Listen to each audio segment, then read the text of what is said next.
Greetings, friends. Juan Ingriska here, and I hope you're having a wonderful Orthodox Christmas if you're celebrating that. And today we are going to be talking about the weekly Russian-Ukrainian War update for the week of January 1st through 7th of 2024, the first week of 2024, which is obvious.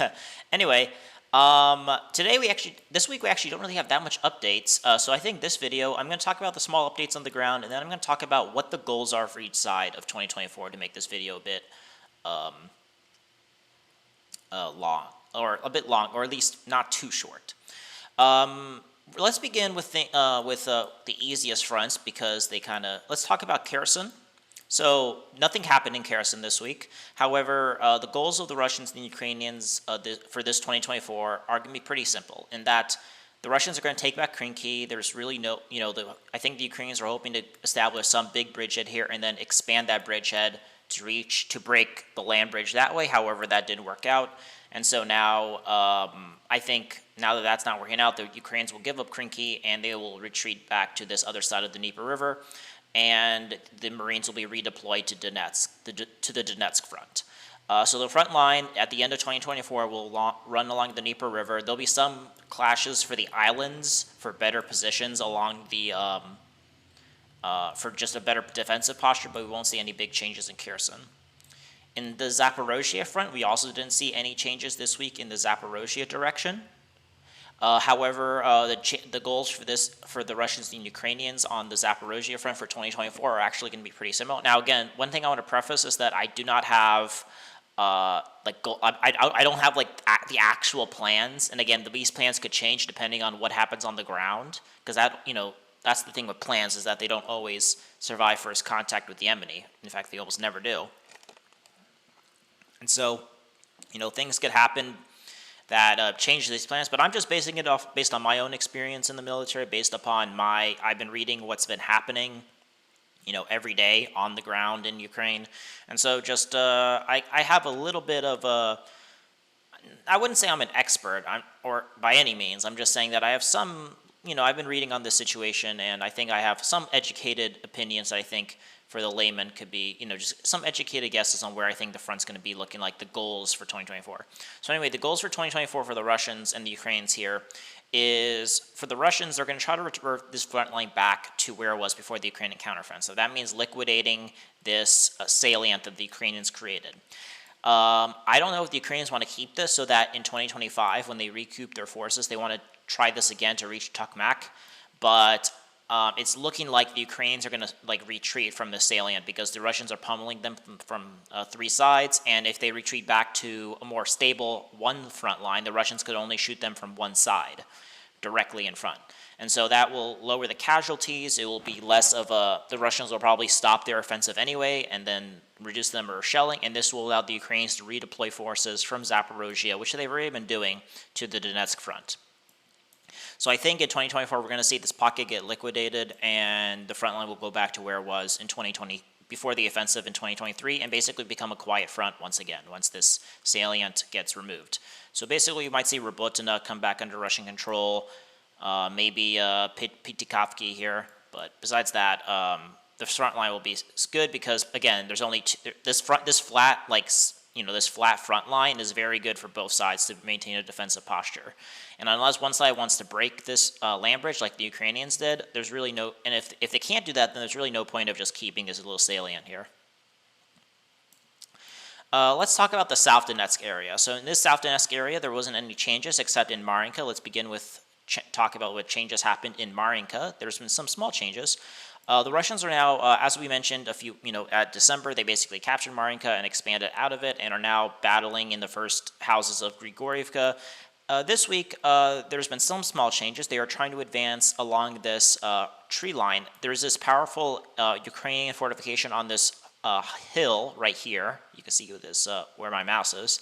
And the Russians are trying to basically move along this side of the water reservoir. They actually managed to capture this church. And basically they're trying to capture this hill from some angles. They're trying to advance up here, they're trying to advance directly, and they're trying to advance to here, and trying to basically capture this hill, because if this hill right here gets captured, basically the rest of this AFU area in this area will be collapsed.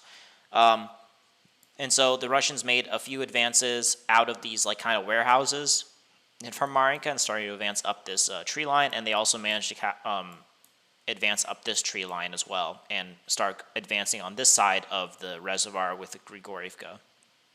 Small gains, but again, the purpose of that is to reach this hill, and the bigger goal is to reach this water reservoir. Now let's talk about, speaking of goals, let's talk about what the goal of the Russians and Ukrainians are in 2024. Now, in 2024, the Ukrainians are not going to go on the offensive.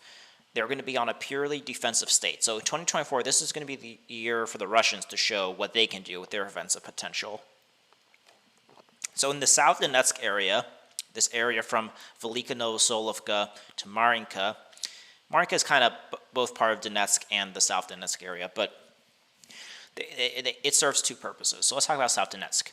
Now, I'll go to the whole purpose of actually the South Donetsk and the Donetsk area. So this area going from from Grigorivka to Marinka, this area, the Donetsk front, serves the same purpose. The Russians want to push the Ukrainians back to what I call the Vochachka River defense line. That is where the Ukrainians want to go. Now, for 2024, the reason why they want to push them back there is because that will push Ukrainian artillery away from Donetsk. It will also save the Russians from having Ukrainian artillery be on their main rail line that goes from Donetsk to Mariupol and to the land bridge. That is the purpose, is to save Donetsk from shelling and to save their rail lines from direct shelling and push them back. Now the Ukrainians will retreat. If the Ukrainian line breaks, they don't want it to break because they want to keep Donetsk and the rail line under artillery firing. However, if they have to fall back, they'll fall back to this Vochachka River line, which will be the next second line of defense after they give up their pre-2014 defense line. I actually made on the live map showing what the goals will be. So this Vochachka, why I call it the Vochachka River line, I probably spelling it wrong, but it's the name of this river. I think they actually have it in Russian here. Let me go back to the Syriac map. The Vochachka River. And this river, you see this river right here, and this river and the reason why is because not only is it a river that it will give a natural defense, you could see these big, these solid towns, in terms of where the Ukrainians could keep having a defensive posture in this area. So they have this reservoir they could defend right here, and this goes all the way up here. And this helps the Russians because the Russians don't really need to keep going through this area. They just want to. So the goals of the Russians in the Donetsk and South Donetsk area, for the Donetsk, they want to capture Avdiivka, they want to capture Grigorivka, this long-ass named village, and then encircle Krasnogorivka here from the sides, and then collapse this front and push them back here. They want to take Peremyska and basically force the Ukrainians back to this Volchachka River that I've shown you guys, if we scroll out, right here. So they want to basically create a buffer zone from Donetsk. And so let us actually talk with the Donetsk front, because there's been some changes here from Marinka as well. So in Avdiivka, let's talk about what happened this week before we continue on what the goals of the Russians and the Ukrainians are for this front. So the Russians actually have switched tactics in Avdiivka. In the beginning of their offensive, which started in October, the Russians wanted to encircle Avdiivka from two sides here. And it seems like they are now giving up on that goal. I think that right now what the Russians want to do, they want to keep their small bridgehead on the other side of the rail line near Stepova and basically just maintain it as the Ukrainians try to batter their way. Because then, the Ukrainians will start losing a lot more men trying to push the Russians back across the rail line. So if the Russians stop advancing here, the Ukrainians will have to either try to continue attacking, which will lead to more losses, or they'll have to just let the Russians keep their small bridgehead near Stepova. But the Russians are not giving up their advance on Avdiivka. As I mentioned, they want to capture Avdiivka, which is really essential for their plans to push Ukrainian artillery away from Donetsk. But so instead of attacking trying to attack and surround it in two sides, they were going to assault it directly, and they were able to do that because they already have it surrounded on three sides. So it's pretty easy to assault. You can still put it in a good chokehold. And in this week, the focus has been on the dachas in the north, this area between Kamyaka and the Tarakan, the biggest height in this Avdiivka direction. The Russians managed to continue advancing along these dachas. These dachas comprise this area right in these tree lines right here. And they're also advancing south along these two tree lines here. The goal here is to capture these dachas and reach this kind of like little lake here, and basically capture these area right here. This will allow them to start attacking Avdiivka proper, the residential area from the north. The Russians could attack from the south here. For some reason, after they captured the industrial zone, this area stopped getting attacked. And so, but I do expect the Russians to advance from the south here and break out of the industrial zone and try to take the residential area from the south, and then also try to take the residential area from the north here. And if they do it from this area right here to the east will be collapsed, and thus basically the front line will. The Ukrainians have two strong points. They have their coke plant. They have this 9th high-rise building district.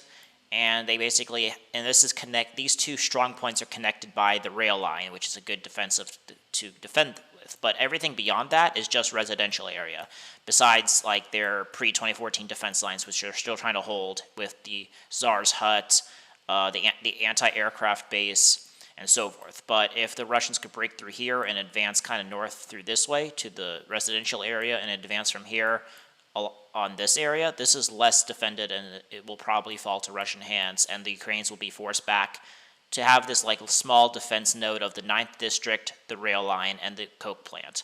But everything east of the rail line will probably be falling to Russian hands within the next, which is where the Russians will focus on. But again, this week the Russians are now advancing to the north here. So that's where advances have been for this week, along these two tree lines and along these dachas. That is the goal for Avdiivka, and I mentioned what the big goal of the Russians are for 2014, which is to reach this Votchachka River. This obviously means they'll also capture eventually Berezhichi, Orlivkov, Umanska, Peremyska, and just kind of force the Ukrainians away back to this defense line right here. And the Ukrainians will probably also keep their defense line along Orchechny, Novokalinova, and Alexandrinopila here. This line right here, basically this line will remain the same as well. Now let's go to the South Donetsk area. There was no changes this week besides the Marinka direction this week, but I wanted to mention like the big goals as well. And this is where there'll be the biggest change on the map, because what's happening here is the Russians are advancing in Novomikhailivka, and what they're going to do is village hop. They're trying to advance to Grigorivka. They're trying to capture this reservoir, and this will give them the flank protection to continue what I call village hopping. They'll village hop along this these villages right here up until about this village right here, and once they reach beyond Konstantinovka, reach here, they could start attacking the Ugledar direction from the flank as well. They'll probably try to storm and attack this village right here, and basically once the Russians are beyond Konstantinovka and start advancing to these villages right here, the state of Ugledar is going to be very bad for the Ukrainians. And basically the goal is to collapse Ugledar and capture, basically give operational space, they call it, meaning this entire area right here, this big blob of little villages behind Ugledar, but in front of the Votchachka River, the Russians will try to capture. And the line will be basically along kind of this river that goes like this. Obviously, the goal is to capture this big chunk of land and push the Ukrainians back to this area with Korakova, Andriivka, this area right here. And so that's the goal for the Russians. So Ugledar, they're not going to assault Ugledar directly. We saw how that went last year. However, the Russians are going to try to focus on attacking Ugledar from the flank here. So that's the goal. And you can see that, again, my reading of the situation, and you can see that with where I think the Russians will be trying to go for by the end of 2024. Let us now talk about the Bakhmut direction. There's been some changes on this front as well. No big changes on the northern front. There are still clashes for trying to, as I mentioned last video, I'm not going to go over it, but again, they need to take what they call the Popovsky Forest right here. They need to basically break this Ukrainian defense line on right here, and they need to take this hill right here. If these three areas fall, then Bogdanovka will fall, and the Russians will be able to start encircling Ivanivska from the north here. But there's been no progress for the Russians. There have been clashes, but no capture of these three areas. there have been trying to these are the two areas where the Russians have been closer to get, but they need fully captured and secured before they could collapse Bogdanovka. However, there's been some progress in the south of Bakhmut, and the progress here is small, but still something to be noticeable. So the Russians are expanding out of Krudumovka. The Ukrainians got very close to this village during their offensive. However, after they lost steam, they basically couldn't enter it, and thus now the Russians are advancing out of it. They managed to capture this tree line right here, this tree line right here, and they're now basically trying to advance along the canal here. And I'm expecting probably they're going to try to capture this tree line right here. The Ukrainians have a defensive node right here, but the Russians will try to break that. And basically, the goal is to. They also are trying to battle along this rail line right here. There's been clashes along the Andriivka rail line, and the Ukrainians are still holding to the south of Klishchiivka because they don't want the Russians to be able to break through from here and start attacking Klishchiivka. They want to be able to maintain their advantage here. Now the Russians are have captured the hill, the biggest hill here with the biggest defense network here. However, they still need to capture a few of these hills near Klishchiivka, the Klishchiivka hills I call it. This hill right here, this hill right here, and this hill right here. And Klishchiivka is basically in a gray zone. There's not a fortified area here because if either side wants to hold Klishchiivka, they need to hold these hills in the north, and then they also need to hold this rail line right here. So these are where the battles are. There's no battles in Klishchiivka really itself, because whoever owns these two areas basically will own Klishchiivka automatically. So there's been clashes in the south, and basically the whole point of this mini offensive here is to reach the Sovietsky Donetsk Canal, which I mentioned before. About last video, I believe, on what the Russians want to achieve in the short term. However, there is a longer term goal, and I will combine this because this goes actually for the rest of the front lines. I'll go over what happened this week because then they all kind of connect in the same way. Let's talk about the Seversk front. As we mentioned before, the Russians have been advancing up along this rail line towards the villages of Vimka and Ivano-Darivka, and they're trying to continue pressing on to this new Ukrainian defense line. However, there's been some advancements near. The Ukrainians are still in the south here, in this area right here. Now, because the Russians have advanced so far north, they're now able to start advancing to the west from this rail line. They actually managed to capture some fields to the west of the rail line here, and they actually managed to get closer to the village of Visola. Ukrainian positions are up here. You could actually kind of see some trenches here, some small trenches and such here. And so the goal is to basically capture this area right here and then roll into probably Rozdelivka here and basically expand operational space so they could continue advancing along this rail line towards the Vimka and Ivano-Darivka. So the Russians are putting pressure on the Ukrainians on the Rozdelivka-Vasilov front. Small changes, but I still think this is more of a pinning operation. But it's like a secondary offensive operation, but it's still an offensive operation with small gains being made. We're now actually, there's been no changes in the Kupiansk front. I'm going to talk about the goal of the Russians here in a bit, but no changes here. However, the biggest changes this week actually came in the Le Mans direction. So we'll actually save the best for last, actually, in terms of changes on the ground. In terms of changes on the ground, there's been a lot of big changes here, and I'm going to talk about the short-term Russian goals here. So the Russians actually managed to advance a bit more towards the villages of Terny and Yampolovka. Before this offensive in Liman, they had what they call the Torskoye salient, because the Russians were back here in the Luhansk Oblast near Chernopovka right here. However, and the Ukrainians were along this kind of demarcation line almost. However, the Russians had this big salient from this area towards the village of Torskoye, right here. And it was called the Torskoye salient. However, what the Russians have been doing these last 2 weeks or so, 2-3 weeks, is to advance to the north of Torskoye salient and basically start capturing Ukrainian positions along the Ukraine, that are in the front of Terny and Yampolovka. This week last week we thought they were only advancing in this area. However, this week we saw shelling that confirms that there's Russian presence in this area as well. That means they advanced here. And basically the goal of this is to reach the villages of Terny and Yampolovka. Big picture is to reach the Zhir-Bets River. And I actually want to show my Twitter thread that I have here. So here, the black line shows the Zhir-Bets River.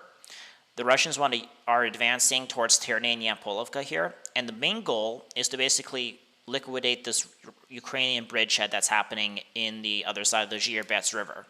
So short-term goal, that's, in terms of 2024, it's the short-term goal, but the main goal for right now in these first few months is to reach the Zhir-Bets River. Once they reach Terny and Yampolovka, this will allow them to march north, and basically, along with putting pressure directly on Makivka and Nevsky, which, assaulting these two villages directly might not be enough to collapse it. However, if they manage to just start advancing to the south and attack them from the south and from the east, then they could probably take Makivka, Nevsky, and force the Ukrainians on the other side of the Zhir-Bets River. So that's where the Russians made a lot of big advances. From the Syriac map, you could see the big changes going on here. We could see Rybar confirming those changes as well. However, so the Russians are going to keep pushing towards these villages and then reach the Zhir-Bets River. So that's the biggest. The Russians have made a lot of progress in the Liman direction. They also restart operations. They managed to capture more of the Shirbansky forest in this area right here, below this kind of road. And the goal here is basically to pin down Ukrainian forces that are all along this forest from redeploying to try to stop the Russian push towards the Zhir-Bets River. So that's why they've restarted offensive operations here, to not give the Ukrainians that chance to redeploy forces. So that's what's happening on the front. I'm now going to talk about what the Russian and Ukrainian goals are for 2024.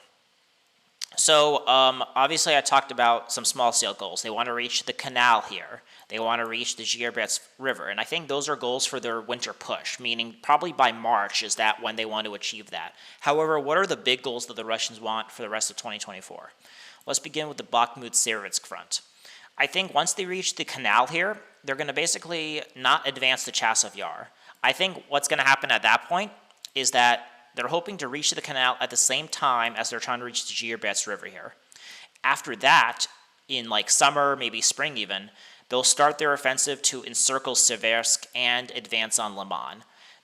And basically they're going to see how that goes. So basically they're going to advance toward, try to advance towards Liman here, advancing to the south here. They're going to break through and try to basically reach. The main goal here in the Kupiansky-Liman front is to reach the Oskol River. You can see it right here. And basically also take Kupiansk. This is going to be a bit tricky because half of Kupiansk is on the other side of the Oskol River. So I'm kind of interested to see how the Russians will try to take this. I do not rule out a big Russian push to regain at least half of the lost Kharkov lands that they lost in 2022. Mainly this area of Kharkov, which is very, just fields and villages, which are easy to take. However, don't be deceived. The Ukrainians definitely have been building defense postures here. However, I do not, I could see the Russians breaking through, trying to use the Sovietsky Donetsk River on this side as kind of a protective barrier, and basically to reach Kupiansk. I see that. I do not think it's 100% or even most likely, but I think it is possible. However, I think a small term is just to reach the Oskol River on this side, push the Ukrainians back on this side of the Oskol River, and maybe just use Kupiansk as their small bridgehead in case they want to continue operations on the other side of the Oskol River.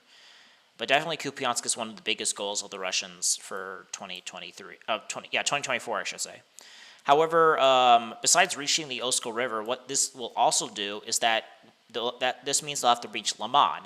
And so if they reach Liman, the Russians will basically focus on advancing northwest from Bakhmut, Oreka Vasilov, and basically use the Sovietsky Donetsk Canal in the north as a protective shield until they link up with the Russian forces in Yampil, Dibrova, Liman on this side of the Sovietsky Donetsk River, and basically meet up and encircle Seversk from basically make this a pocket. And basically once the Ukrainians lose their positions in Liman, and once they lose their positions, they start seeing the Russians pushing towards Ray Alexandrovka, I think they'll automatically collapse this front, and the Russians will be able to take Seversk and finally flatten the front line.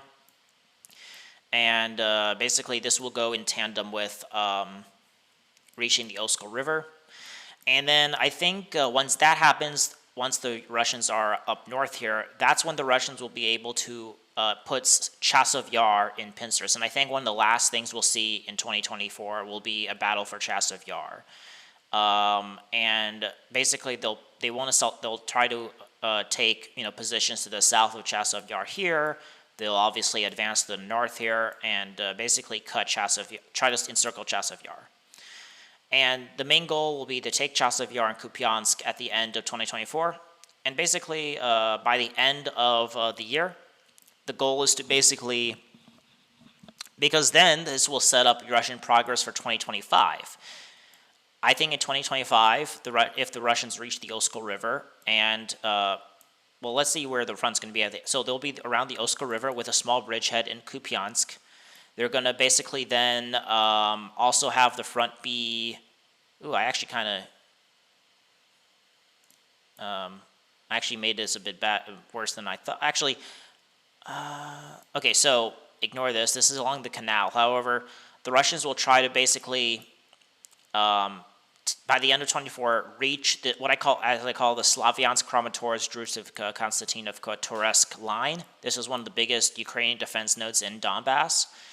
And so basically, the Ukrainians will be along the Oskol River. They'll be along this Slavyansk-Toretsk line. They're going to be along the Vochachka line at the Donetsk front, and then basically be along the Dnieper and Kherson, and then have the front line be around Orekov, Gilia Polia, and Veliko Novsolovka in the Zaporozhye front.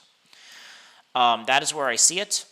And basically, the whole point of that is to begin so that the Russians have a good position in 2025 to... They're probably going to do some offensive in 2025 in Kharkov. I don't know if they'll try to take Kharkov itself. They might or might not. But especially they want to retake the lost Kharkov land so they can take Izium. And then basically, since they have this position along the Sovietsky Donetsk River, basically flank the Slavyansk-Kramatorsk line from the north here. They're going to try to flank, and then from positions in like here, they're going to advance north here. And basically try to encircle Toretsk from this area, and then basically get from the south.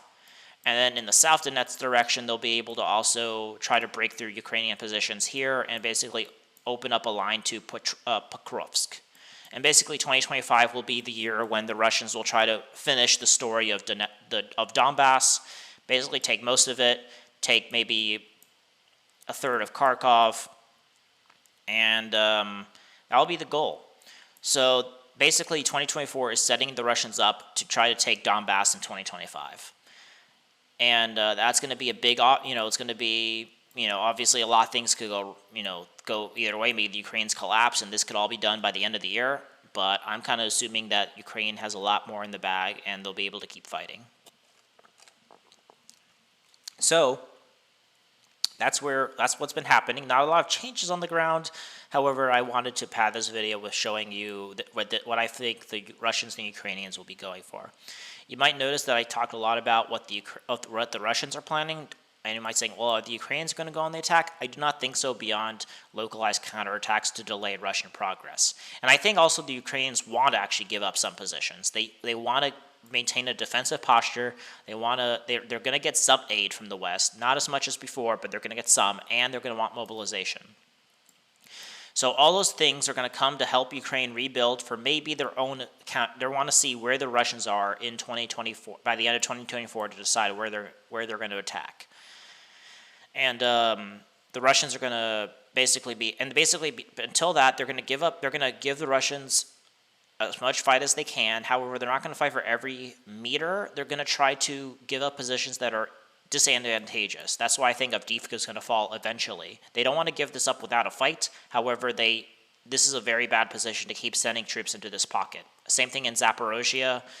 Same thing in what's happening in in a lot of places. So they're going to probably give up positions and not fight to the last man because they need as much men as they can to do their own counteroffensive in 2025. And so that's what I think is going to happen. And that's where I think that's why the Ukrainian goal is basically just to maintain defense and gather strength and delay the Russians from getting too much land. So that's the end of this video. I hope you guys enjoyed. Like this video if you liked it, and share this video around and comment your thoughts. And subscribe to my channel if you want to see videos similar to this one. So aim high and wander on.